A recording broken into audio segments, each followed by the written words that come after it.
یہ میں تو کل بھی ڈسکس کر چکا ہوں، مائیں روزانہ تو حسین پیدا نہیں کرتی ہیں. پھر اسی وقت ایک کمیونیکیشن گیپ بھی تو تھا نا. یعنی آج آپ دیکھیں کوئی ایشو ہوتا ہے، ہم ہیش ٹیگ چلا دیں تو پوری دنیا میں ہلچل مچ جائے گی.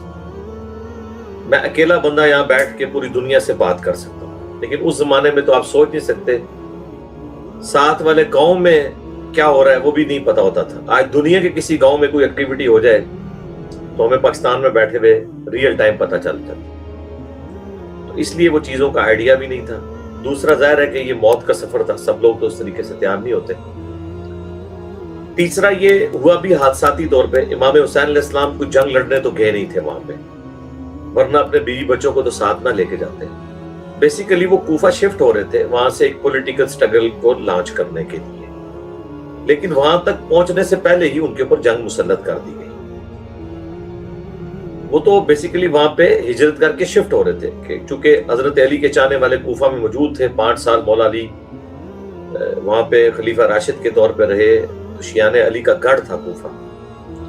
اور ویسے بھی اسلامک ورلڈ میں وہ اس وقت سب سے امپورٹنٹ جگہ تھی، کیونکہ کوفہ شہر جو ہے وہ اس کو حضرت عمر نے فوجی چھاونی کے طور پہ بنایا تھا تاکہ مدینہ شریف میں تو رہ کے رومن امپائر کا مقابلہ نہیں کیا جا سکتا تھا. پرشین امپائر تو پوری مسلمانوں کے پاس آ گئی تھی. رومن امپائر کی کچھ باقیات تھیں جو جزیہ دیتے تھے، لیکن ان سے خطرہ رہتا تھا کہ مسلمان حکومت پہ وہ حملہ نہ کر دیں، اور ان کو سب سے پہلے عراق ہی پڑتا تھا. تو اس لیے حضرت عمر کا یہ ویژن تھا، انہوں نے کوفے میں فوجی چھاونی قائم کر دی تھی. حضرت علی بھی پھر کوفے شفٹ ہو گئے تھے، مدینہ شریف چھوڑ گئے تھے. ظاہر ہے مدینہ شریف میں ایک خلیفہ مظلوماً شہید ہو گیا تھا، پھر مجبوراً حضرت علی کو اس لیے بھی نکلنا پڑا کہ دوبارہ کوئی ایپیسوڈ اس طرح کا نہ ہو، ورنہ یہ دوسری شہادت مولا علی کی بھی مسجد نبوی میں ہو رہی ہوتی، مسلمانوں کے لیے کتنی تکلیف دہ چیز ہوتی.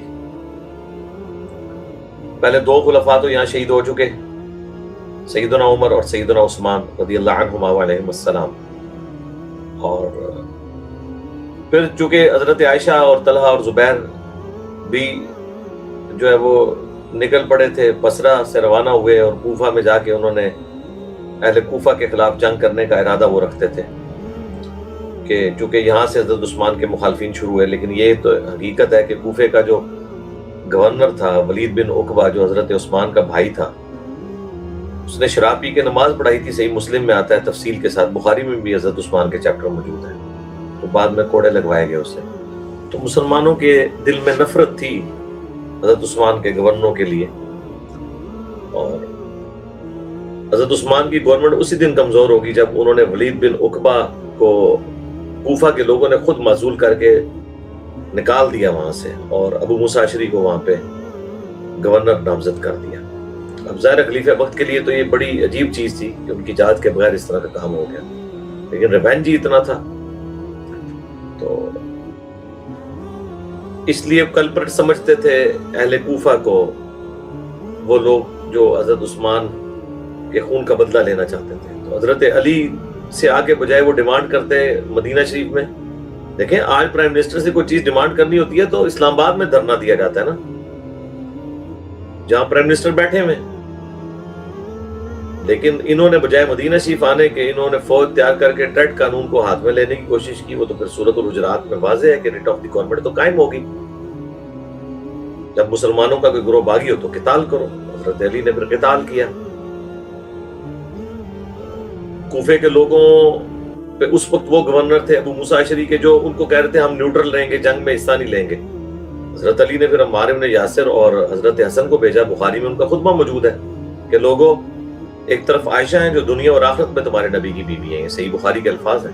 عمار بن یاسر نے خطبہ دیا، خود نچلی سیڑھی پہ کھڑے ہوئے، حسن ابن علی کو اوپر والی سیڑھی پہ بٹھایا. لیکن اللہ تمہیں آزمائے گا کہ تم عائشہ کی اطاعت کرتے ہو یا اللہ کی، کیونکہ امیر المومنین کی اطاعت اللہ کی اطاعت ہے. وَأُولِي الْأَمْرِ مِنْكُمْ کہتا ہے. حضرت علی کو تو مجبوراً نکلنا پڑا ہے مدینہ شریف سے، کیونکہ اگر وہاں سے نہ نکلتے تو جو ان کا باغی گورنر تھا وہ شام میں بیٹھا تھا، حجاز سے بہت دور تھا.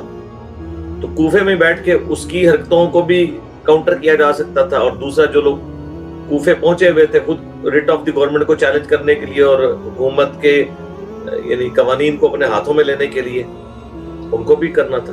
عبداللہ ابن سلام جو صحابی ہیں وہ سامنے آ کے مولا علی کے کھڑے ہو گئے تھے، گھوڑے کی مہار پکڑ کے، اور منتیں مارتے رہے امیر المومنین آپ نہ نکلیں مدینہ شریف سے، کیونکہ مجھے نہیں لگتا کہ آپ اگر نکل گئے تو دوبارہ دارالخلافہ کبھی مدینہ ہوگا۔